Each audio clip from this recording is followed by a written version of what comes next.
Graças a Pai, gente. Amém. Vocês estão felizes? Eita, vocês estão felizes, gente? Graças a Deus. Você já falou com a pessoa que está do seu lado hoje? Você já deu uma boa noite? A paz do Senhor. Nossa, como você está lindo nessa noite. Nossa, como você está lindo. Você já falou? Nós somos todos irmãos em Cristo. Fico muito feliz, irmãos, porque o Senhor ele tem feito grandes coisas no nosso meio. Sabe? Muitas das pessoas podem ver essas cadeiras aqui vazias e pensar: ah, não vai andar para frente. Ah, não vai dar não sei quantos meses de igreja. Mas uma palavra que foi falada esses dias, na sexta-feira, falada para mim sobre essa igreja, é que essa igreja era como a palmeira do Líbano. A palmeira do Líbano, não sei se você sabe, é uma palmeira que se encontra no deserto. E ela é aparente para todo mundo. Só que as suas raízes não são aparentes. As suas raízes, elas penetram até encontrar água. E aí, elas suportam a qualquer tempestade, a qualquer vento que venha acontecer, elas ficam firmes. Então, essa igreja, ela está se fortalecendo. Essa igreja está sendo preparada pelo Senhor. E eu fico muito feliz porque Jesus ele tem nos preparado. Jesus ele tem trabalhado no nosso caráter. Jesus ele tem nos transformado a cada dia para que nós possamos viver aquilo que ele tem para nós. E para isso nós precisamos criar raízes profundas nele, estar fincados na rocha inabalável que é o Senhor Jesus. Nós estamos numa série de mensagens. Quem é que lembra o nome? Cartas, igrejas, isso, muito bem. Nós já tivemos algumas mensagens aqui que foram faladas anteriormente, tanto pela Duda quanto pelo George. E hoje nós vamos entrar na carta de Paulo aos Gálatas, ao pessoal lá da Galácia. E aí, eu queria começar orando com você, que você feche seus olhos, curve sua cabeça. Senhor Jesus, muito obrigada pela tua presença, Deus, nesse lugar. Muito obrigada, Senhor Jesus, porque o Senhor é real e nós podemos te sentir, Jesus. Pai, o Senhor já vem falando conosco através dos louvores, através das ministrações, Senhor Jesus. E eu peço, Deus, que o Senhor continue falando conosco através da tua palavra. A tua palavra, Senhor Jesus, que não volta vazia, Pai. Deus, eu te peço que o Senhor abra os nossos corações, abra as nossas mentes para que nós possamos entender, Pai, aquilo que o Senhor tem para nós nessa noite. Não queremos, Jesus, sair daqui da mesma forma. Queremos, Senhor Jesus, estar com os olhos em Ti, Deus. Queremos, Senhor Jesus, olhar para Ti, Deus. Olhar para o que o Senhor tem para nós, Pai. Senhor Jesus, fala aos nossos corações poderosamente nessa noite. Muito obrigada pela oportunidade, Pai, de estar aqui. Quantas pessoas, Jesus, queriam estar aqui nesse lugar, estar, Senhor Jesus, em Tua casa e não podem, por uma doença, por uma enfermidade, por estarem, Senhor Jesus, presos em algum lugar, Pai. Nós temos essa oportunidade de escutar da Tua palavra, de estar em comunhão com os irmãos, Jesus. E muitas das vezes nós desprezamos isso, Pai. Então, Deus, eu te peço que o Senhor nos traga um entendimento e a alegria, como Davi falava, a alegria da salvação. A alegria da salvação, Senhor Jesus, nos dá essa alegria nessa noite. Nós queremos, Deus, ser usados e usados por Ti, Senhor Jesus. Fazer aquilo que o Senhor tem proposto para cada um de nós. Muito obrigada por tudo. Em Teu nome, amém. Vamos lá, agora a gente vai para cartas de Paulo aos Gálatas. E aí eu vou trazer um contexto para vocês do que estava acontecendo na Galácia.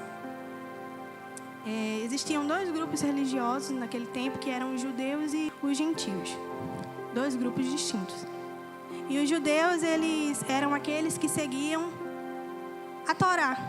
A Torá nada mais, nada menos é que o Pentateuco. São os 5 primeiros livros da Bíblia. Gênesis, Êxodo, Levítico, Números e Deuteronômio. Onde estava escrita a lei de Moisés, onde estava escrita várias outras leis e rituais que deveriam ser seguidos. E os judeus, eles seguiam à risca tudo isso. Só que também existiam os gentios. Os gentios eram aqueles que não praticavam o que as leis da Torá diziam. E a carta de Gálatas, ela é escrita justamente por isso, porque Paulo, ele vai pela primeira vez lá na Galácia, estabelece ali o evangelho de Cristo, ele começa a falar, a trazer as boas novas de Cristo para aquele lugar, e depois vai embora, segue viagem. Só que com o passar do tempo, as coisas começam a sair do controle. As coisas começam a ganhar outra proporção. E é algo que é muito comum, gente. Disse-me disse, começa a distorcer as coisas e aí começa a acontecer isso na Galácia naquele momento. Então Paulo, ele vai e escreve a carta aos Gálatas, justamente para voltar à essência, para voltar ao verdadeiro evangelho. E uma das regras que os judeus eles seguiam, uma das práticas que eles tinham é a prática da circuncisão e não comer nenhum tipo de alimento, por exemplo, nenhum tipo de alimento assim, tipo carne de porco. Eles não poderiam comer, eles tinham restrições de alguns alimentos que eles não poderiam comer. E aí, naquele tempo, tudo isso estava escrito na Torá e por isso eles seguiam essas regras. E eu já queria partir agora para o primeiro ponto, que é um dos pontos que Paulo ele traz bastante, que é sobre a suficiência de Cristo. Cristo, ele é suficiente, primeiro ponto. Paulo, como apóstolo de Cristo, ele funda a igreja da Galácia e leva as boas novas. E após eles terem recebido o verdadeiro evangelho, eles começam a se perder com o tempo. Eles começam as dissensões entre eles. Por exemplo, Paulo, ele afirma que é somente pela fé que nós somos salvos. E aquele povo, ele começa a querer incrementar o evangelho. Ele começa, Paulo veio, disse que Jesus Cristo esteve entre nós, anunciou as boas novas, que Jesus Cristo, ele morreu, que Jesus Cristo, ele ressuscitou e que ele iria voltar. Simples, era isso. Ele tinha anunciado isso. E nós deveríamos aguardar a vinda de Cristo. E aí aquelas pessoas, elas começam a querer incrementar o evangelho. E elas começam a dizer, tá certo, Jesus Cristo veio, morreu, ressuscitou, vai vir, mas nós devemos também seguir algumas práticas. E quais práticas são essas? Eles começaram a querer trazer as práticas da Torá, as práticas da lei, para que não somente os judeus seguissem, mas para que também os gentios seguissem essas práticas. E aí Paulo, ele escreve a carta aos Gálatas para justamente rebater contra isso. Porque não foi isso que o evangelho, não foi esse o evangelho que Cristo tinha anunciado a ele. O evangelho que Cristo tinha anunciado a ele era simples. Era aquele evangelho que eu falei no início. Cristo veio, morreu, ressuscitou e iria voltar. E eles começam a querer dar um jeitinho, começam a querer incrementar. Mas você precisa fazer isso para que você seja aceito por Deus. Você precisa fazer isso para que você ganhe a salvação em Deus. E Paulo, ele vem rebater isso. Basicamente, esse falso evangelho que estava sendo pregado ensinava que os gentios só se tornariam cristãos se eles seguissem as regras da Torá. Ou seja, eles deveriam crer em Jesus, mas praticar também a circuncisão, praticar também alguns sacrifícios que eram feitos anteriormente, praticar também a restrição de alguns alimentos, não comer alguns alimentos. E em resumo, as pessoas elas estavam idealizando padrões a serem seguidos. Padrões, estavam idealizando os padrões, estavam desviando o foco de Cristo, desviando o foco da salvação somente por Cristo Jesus e criando padrões que deveriam ser seguidos além da salvação por Cristo Jesus. E aí eu queria ler com vocês agora Gálatas 1, do 6 ao 8. Queria que vocês abrissem.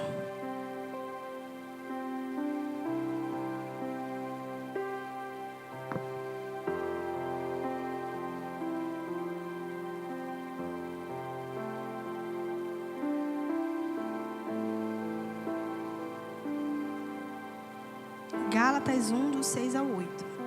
Amém, irmãos? Amém? Versículo 6 diz: Admiro-me de que vocês estejam abandonando tão rapidamente aqueles que o chamou pela graça de Cristo, para seguirem outro evangelho, que na realidade não é o evangelho. O que ocorre é que algumas pessoas estão perturbando e querendo perverter o evangelho de Cristo. Mas ainda que um de nós, ou um anjo dos céus, pregue um evangelho diferente daquele que pregamos a vocês, que seja anátema, ou seja, que seja amaldiçoado. Então Paulo está dizendo, olha, a gente pregou o evangelho de Cristo, um evangelho que é muito simples de ser entendido. A gente sabe que o evangelho é difícil de ser seguido, mas é muito simples de ser entendido. E eles estavam tentando distorcer esse evangelho, criar o famoso jeitinho brasileiro. E aí, isso não é muito diferente dos dias atuais, irmãos.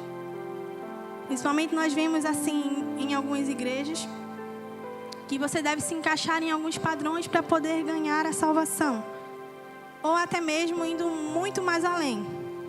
Além de Cristo, que é o único e suficiente Senhor, as pessoas começam a colocar a sua fé, começam a depositar fé em objetos inanimados. Nós vemos muito isso com a rosa ungida, a água do rio não sei aonde. E aí essas pessoas começam a depositar fé sobre objetos que não são nada. Pode acontecer cura através de uma oração, através da água? Pode, irmão. Quem sou eu para dizer que não pode? Pode. Mas não foi a água que te curou. Não foi a flor que murchou lá e tirou a doença da tua casa. É Cristo. Cristo. É através de Cristo. Todas as coisas estão em Cristo. E nós limitamos tanto o sacrifício de Jesus na cruz. Nós limitamos tanto o que Jesus ele fez por cada um de nós. E começamos a acreditar. Se você for parar para pensar, gente, é besteira. É besteira. E trocam a palavra do Senhor Jesus, trocam as escrituras sagradas, o evangelho genuíno, por um conjunto de regras que devem ser seguidas. Sabe, a gente vê hoje em dia tantos irmãos falando, não vai para o céu porque não está usando paletó, não vai para o céu porque não está utilizando uma saia, ou não vai para o céu porque está usando calça jeans. Esse daí com certeza vai para o céu, viu? Não vai para o céu. E a gente vê isso hoje em dia, está de uma forma tão banalizada, as pessoas começam a ditar agora quem vai e quem não vai para o céu, por causa de uma roupa. Não estou dizendo aqui, gente, não estou dizendo aqui que agora você vai dizer, a roupa não leva para o céu, então vamos vestir de qualquer jeito. Não é isso, tá certo? Então, tudo para o Senhor Jesus, na casa do Senhor Jesus, deve ser feito com ordem e decência. Tudo para o Senhor Jesus é com ordem e decência. Então, eles estavam distorcendo o evangelho de Cristo, trocando a pessoa de Cristo por objetos inanimados, vamos dizer assim, pela cura da água do Rio Jordão, como eu falei anteriormente. E nós precisamos entender que o evangelho de Cristo, ele não é pelo que uma rosa ungida, pelo que a água do Rio Jordão pode fazer, mas o evangelho de Cristo é somente Cristo. É pelo que Cristo fez, é pelo sacrifício que Cristo fez. O evangelho não é sobre mim, não é sobre você, mas é sobre Cristo. Eu lembro muito de uma história, uma situação onde isso aconteceu, que em outra igreja, que as pessoas iriam ministrar o louvor em algum local e se prepararam, ensaiaram bastante para poder ministrar o louvor. E quando chegaram na certa igreja, que as pessoas olharam para a pessoa que iria ministrar o louvor, viu que ele estava de barba. E no mesmo momento disseram que ele não poderia ministrar o louvor, porque ele só poderia ministrar o louvor se ele só estivesse com a barba aparada. Então eu fico me perguntando, irmãos, onde é que está Cristo nisso tudo? Onde está Cristo? As regras humanas, as doutrinas humanas, elas são válidas para uma determinada instituição, elas são válidas, sim, tem pessoas que se encaixam. Mas a partir do momento que eu começo a ditar quem vai e quem não vai para o inferno por causa da doutrina de certa igreja, ou por causa da doutrina de outra igreja, eu acabo me perdendo no evangelho, eu acabo me perdendo em quem é Cristo. Eu acabo, na verdade, tomando o papel de Cristo, em dizer, não, você vem, não, você não vai. Eita, eu acho que esse daí não vem, hein? E é muito triste essa realidade dos dias atuais, porque é um evangelho que é totalmente distorcido, que está sendo pregado. E o que falta para que nós possamos entender o evangelho genuíno, o evangelho verdadeiro? O que é que falta? Comecei a me perguntar a Deus, o que é que falta para que a gente realmente entenda? E aí Ele falou, o que falta muitas das vezes é nós conhecermos a Cristo. O que falta muitas das vezes é nós termos as nossas experiências com o Senhor Jesus. Porque é muito legal nós vermos as experiências que as outras pessoas têm com Deus. É muito legal eu ver o que Deus está fazendo na vida da Duda, na vida da Júlia. É muito legal eu ver o que Deus está fazendo no nosso meio. Mas muito além do que ver o que Jesus ele está fazendo na vida de cada um. É melhor eu ter as minhas próprias experiências com o Senhor. É melhor eu ter o meu próprio relacionamento com Deus. Porque eu não vou viver acorrentada ao relacionamento que George tem com Cristo. Eu devo viver um relacionamento íntimo e constante com Deus. Deixar de ser somente espectadores das experiências dos outros e chamar realmente a responsabilidade para si. Para sermos praticantes e atuantes no reino do Senhor Jesus. Dizermos, Jesus, eis-me aqui. Eu sei que o mesmo Deus que opera na vida do George é o mesmo Deus que pode operar em minha vida. Então, Jesus, eu estou aqui para que o Senhor faça a sua vontade, para que o Senhor faça o seu querer. Outro ponto importante na carta dos Gálatas é que Paulo ele demonstra que ele entende realmente quem ele é em Deus e quem Deus o chamou para ser. Porque no livro de Gálatas fica claro que as pessoas elas começam a duvidar do apostolado de Paulo.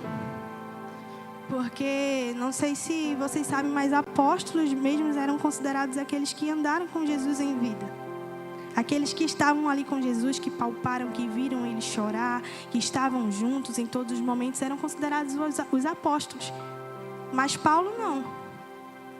Paulo, inclusive, se a gente for olhar a história dele lá anteriormente, a gente vai ver que ele era perseguidor de cristão. Isso tudo aconteceu depois da morte do Senhor Jesus e da ressurreição dele. E Paulo ele começava a perseguir os cristãos. Mas a diferença é que Paulo ele foi chamado, ele começa a carta dos Gálatas falando assim: Paulo, apóstolo de Cristo, não chamado por homens, mas pelo próprio Jesus. Paulo ele tem um encontro verdadeiro com Jesus no caminho de Damasco, e Jesus ele o chama. E o próprio Jesus o chama. Isso é muito interessante, porque as pessoas começaram a duvidar do apostolado de Paulo, começaram a dizer, mas Paulo não é apóstolo, porque ele não andou com Jesus. Mas Paulo tinha certeza e a convicção de quem tinha o chamado, de que Jesus, o próprio Jesus havia o chamado. Então não importava, irmãos. Não importavam as vozes que estavam ao redor de Paulo, não importavam o que as pessoas estavam apontando e dizendo, mas você não é apóstolo, mas isso, mas aquilo. O que importava era o que Cristo dizia sobre Paulo. Você é meu, eu o chamei.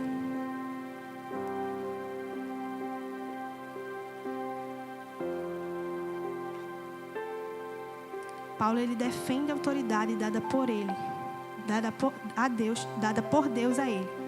Isso poderia estar acontecendo pelo fato de que alguns não os consideravam apóstolos, como eu falei. E a gente vai ver isso lá em Gálatas 2, do 7 ao 8, se puder abrir aqui.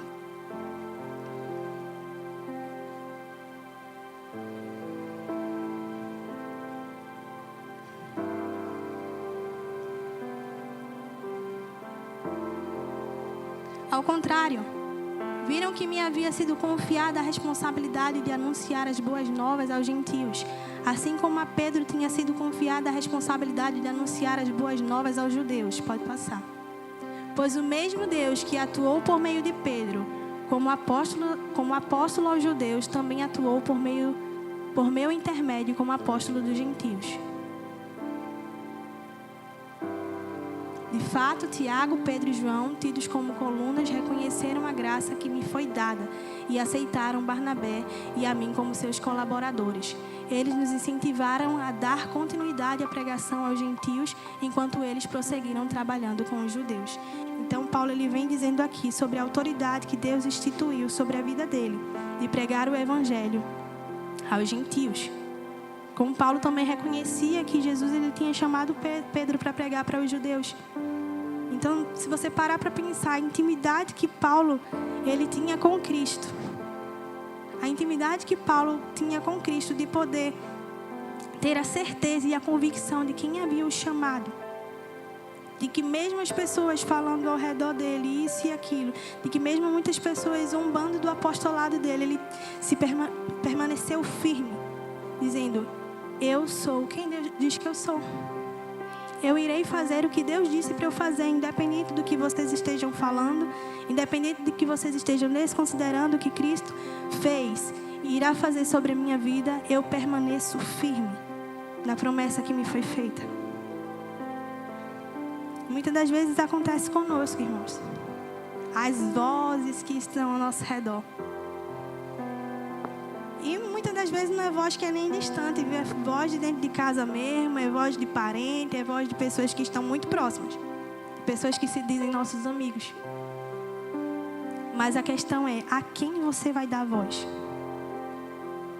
A quem você vai dar voz? Sabe, eu acho que nós devemos andar sempre com um controlezinho. Sabe o controle remoto que tem um botão do mudo? Pronto. A gente dá um mudo nas vozes que estão ao nosso redor e começa a ouvir somente a voz de Cristo. Fixa os nossos olhos em Jesus e diz: Senhor, o que Tu tens para mim? É isso que eu quero seguir. Não o que as pessoas dizem, não o que as pessoas acham que eu devo fazer, mas o que o Senhor tem para mim. É isso que eu quero seguir. Vamos para o segundo ponto?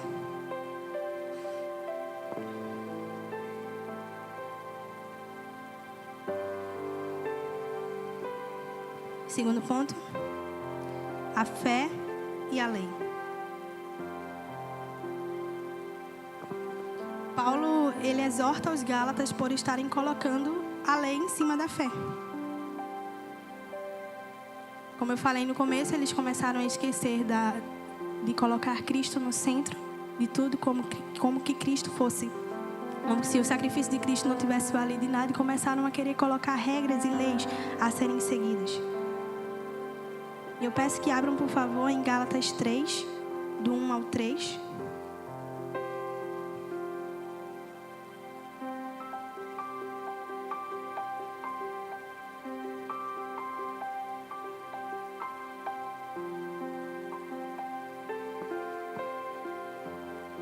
Que diz: Ó Gálatas insensatos, quem os enfeitiçou?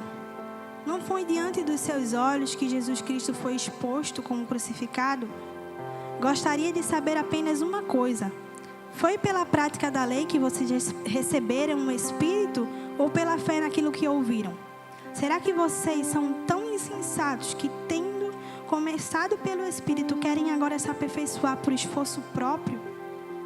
Esse texto, ele me remete muito a um grupo específico do tempo de Jesus que... Vou dizer logo, eram os fariseus. Porque esse grupo era um grupo que seguia minuciosamente a lei de Moisés, a Torá, mas eram chamados por Jesus de hipócritas. Eles queriam seguir regra por regra, tintim por tintim, sacrifício por sacrifício, mas o próprio Jesus os chama de hipócrita. E as Escrituras citam algumas práticas que eram feitas por ele como forma de engrandecimento próprio. Eles gostavam muito de aparecer, de se vestir de uma forma que aparentasse bem, de levantar as suas vozes na praça, em oração, para que as pessoas vissem que eles estavam orando em voz alta e muito bonito. E a gente pode ver isso lá em Mateus 23, 5. Abre aí, por favor, Rai. Mateus 23, 5. 6 e 7.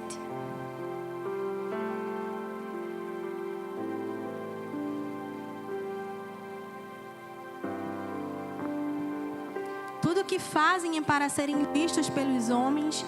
Eles fazem seus filactérios bem largos e as franjas de suas vestes bem longas.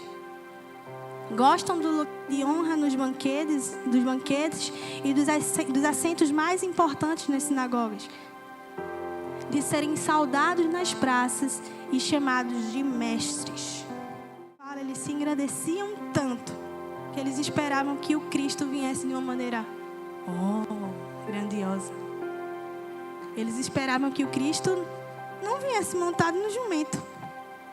Eles não esperavam que o Cristo fosse humilde. Não esperavam que o Cristo se sentasse com prostitutas, com pecadores. Eles não esperavam o Cristo dessa forma. Na verdade,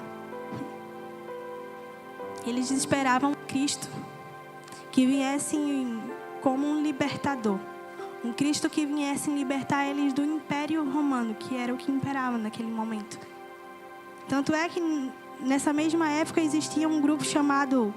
Na época de Jesus existia um grupo chamado Zelotes. Os Zelotes eram um grupo de guerreiros.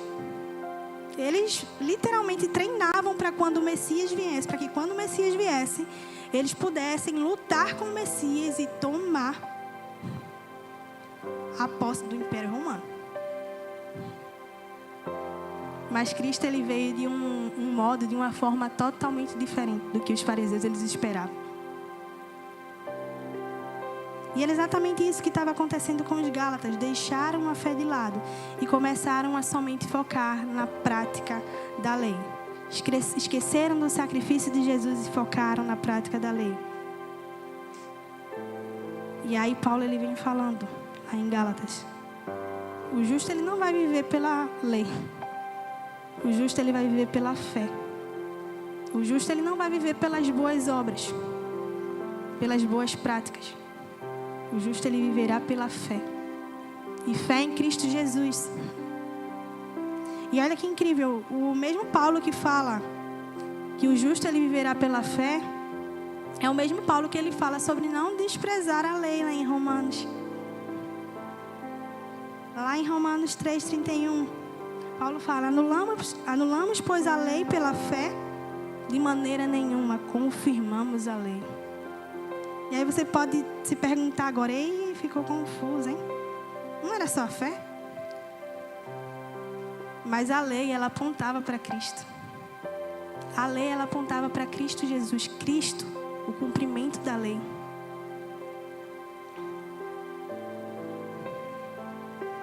O mesmo cordeiro que era sacrificado anteriormente. O mesmo cordeiro que eram feitos ali, que ele precisava ser perfeito e para ser feito o sacrifício. O cordeiro sem mancha. Ele aparece no Novo Testamento também. E ele aparece se sacrificando por cada um de nós, para que hoje nós tenhamos vida. Ele aparece morrendo numa cruz. O sacrifício perfeito. Cristo Jesus. Jesus, o cumprimento da lei. Queria trazer vocês agora para o ponto 3.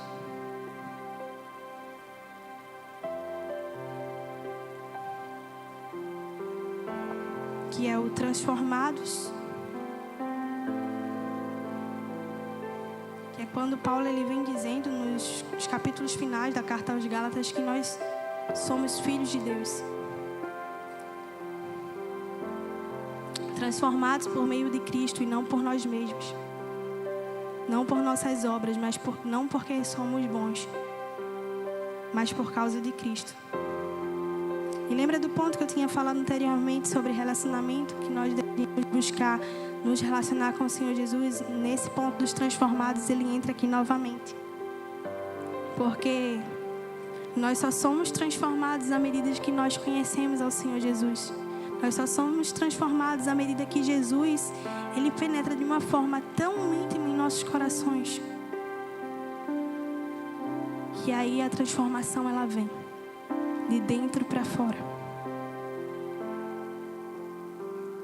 Não queremos ser pessoas que se relacionam com Deus somente pela lei, mas pela fé, conhecendo a Cristo, conhecendo as Escrituras, mas também conhecendo a Cristo. Porque nada adianta nós conhecermos a Bíblia de cabo a rabo e não termos relacionamento com Cristo. Porque se nós formos parar para pensar de conhecimento de Bíblia, qualquer pessoa pode ter, gente. É só pegar isso aqui e ler. Mas a diferença é que quando nós lemos isso daqui, nós não lemos com os nossos olhos humanos. Nós lemos pelo Espírito. Nós lemos pelo Espírito Santo, que habita em cada um de nós. E sobre relacionamento, conhecimento de Cristo, eu gosto muito de um livro. O livro Conhecer Jesus. Quero Conhecer Jesus, do Alessandro Vilas Boas. É um livro que deu, vamos dizer assim, que surgiu daquela música, Quero Conhecer Jesus. Ela, quero conhecer Jesus e ser achado nele. Pronto, surgiu esse livro dessa música. E o Alessandro Vilas Boas, ele vem falando sobre o conhecimento de Cristo, sobre sermos transformados por meio de Cristo. E como é que isso acontece? Aí ele nos traz lá para o jardim. Como é que eu conheço a Cristo? Cristo, ele sempre buscou por relacionamento desde o jardim. A gente vai ver nos textos que Deus, ele descia para falar com o homem no final da tarde. A gente vai ver Deus ali descendo para conversar com Adão. Às vezes eu fico até imaginando assim como é que era. Mas desde o início o que Deus, ele sempre procurou foi relacionamento. E o relacionamento, ele foi quebrado a partir do momento que o pecado, ele entra no mundo. E quando o pecado entra no mundo, o que nós tínhamos com Deus antes é quebrado. A ponte que nós tínhamos é desfeita.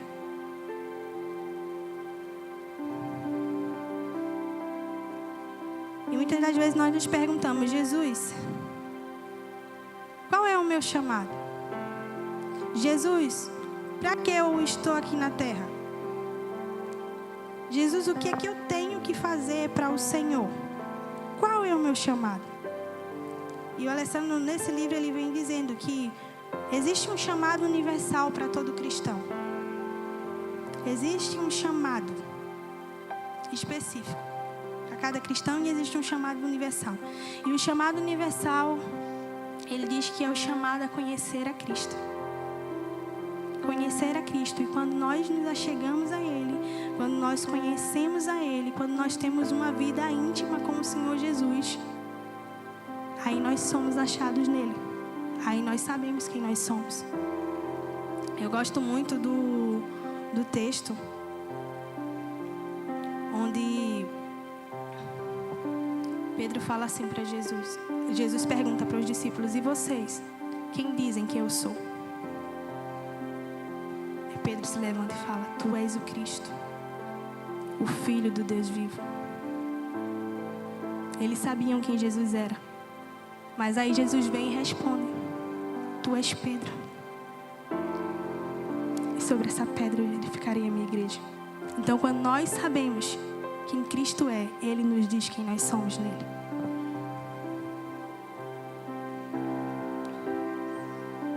Então, o nosso chamado é conhecer a Cristo. É o nosso chamado universal. Nós devemos conhecer a Cristo, ser mais íntimos dele, realmente estar sensíveis à voz dele. E quando nós o conhecemos, nós somos achados em Cristo Jesus. E aí Cristo morre na cruz, se sacrifica por nós e esse relacionamento, ele é refeito. A ponte é ligada novamente. E aí nós temos acesso ao Pai novamente. Mas mesmo com esse acesso, agora acesso livre, né? Porque não precisa de intermédio de ninguém, não precisa de sacerdote. Mesmo com esse acesso livre, muitas das vezes nós negligenciamos a presença do Senhor Jesus. Muitas das vezes nós preferimos dar atenção para tantas outras coisas que estão ao nosso redor e esquecemos de Cristo. Nós nos colocamos na situação dos Gálatas, né? Dos Gálatas. Nós começamos a colocar Cristo em último lugar. A deixar as regrinhas e as coisas do dia a dia tomar conta e colocamos Cristo no último lugar das nossas vidas. Nós precisamos nos achegar a Jesus sem máscaras.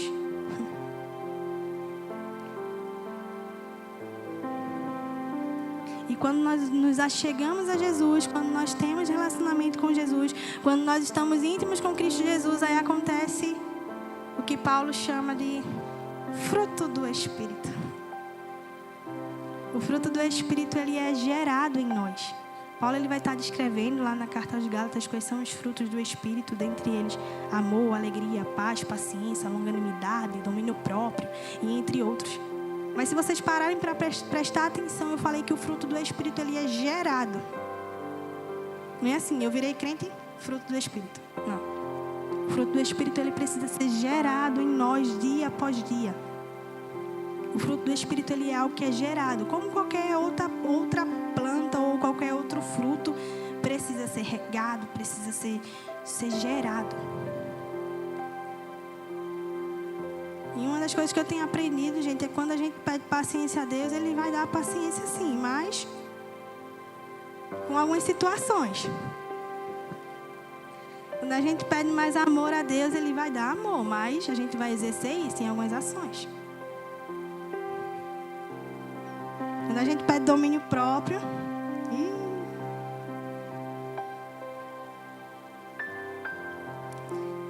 e ele finaliza em Gálatas 5:25 dizendo: se vivemos pelo Espírito, andemos também com Ele. Então Paulo estava dizendo aqui: se vocês vivem pelo Espírito, permaneçam também nele. Não somente utilizem do Espírito Santo, mas permaneçam no Espírito. E é isso que Paulo ele vem nos trazendo na carta aos Gálatas. Nós devemos entender que tudo é sobre Cristo Jesus, nada é sobre nós. Tudo está em Cristo Jesus. Nós somos salvos pela fé em Cristo Jesus, não por nossas obras, não pelo que fazemos, não porque as pessoas dizem que fazemos, mas por meio de Cristo, pela fé em Cristo Jesus. E nós somos transformados, somos filhos. E se somos filhos, nós geramos algo dentro de nós, nós geramos o fruto do Espírito. Nesse momento eu queria pedir para que você curvasse sua cabeça, fechasse seus olhos, começasse a pedir ao Senhor, aí no seu lugar onde você está. Começasse a conversar com Ele, pedir a Ele o fruto do Espírito, pedir a Ele o entendimento de que você, com a sua própria força, não vai chegar a lugar nenhum. Porque como nós falamos aqui, é tudo sobre o Senhor Jesus, é tudo sobre Cristo. Você possa pedir ao Senhor Jesus que as vozes que estão ao seu redor diminuam e que a voz dele prevaleça sobre a sua vida nessa noite. Que você possa pedir a transformação genuína de Cristo na sua vida. Relacionamento com Cristo. Conhecimento de quem Deus é. Jesus, muito obrigada, Deus, pela Tua presença. Muito obrigada, Jesus, por ter falado aos nossos corações de uma maneira extraordinária. Muito obrigada, Senhor Jesus, porque nós reconhecemos nessa noite, Pai, que nós não podemos fazer nada sem a Tua presença. Que nós não podemos fazer nada, Senhor Jesus, com as nossas próprias forças. Que tudo, Deus, vem de Ti, que tudo deve voltar para Ti, Deus. Deus, te peço nessa noite que o Senhor nos transforme. Nos transforme, Deus, de dentro para fora, Pai. Nós queremos viver aquilo que o Senhor tem para nós. Nós queremos, Senhor Jesus, viver aquilo que o Senhor tem, Deus, preparado para cada um de nós. Queremos amar mais a Tua palavra. Queremos amar mais ao Senhor Jesus. Queremos, Senhor Jesus, ter mais fé em Ti. Mais fé em Ti, Jesus, é o que eu te peço nessa noite. Nos traz entendimento de quem o Senhor é. Nos traz entendimento da Tua pessoa, Jesus. Nos traz entendimento, Jesus, de quem nós somos em Ti. Nós queremos ser quem o Senhor diz que nós somos. É isso que eu te peço, Jesus, nessa noite. Já te agradeço.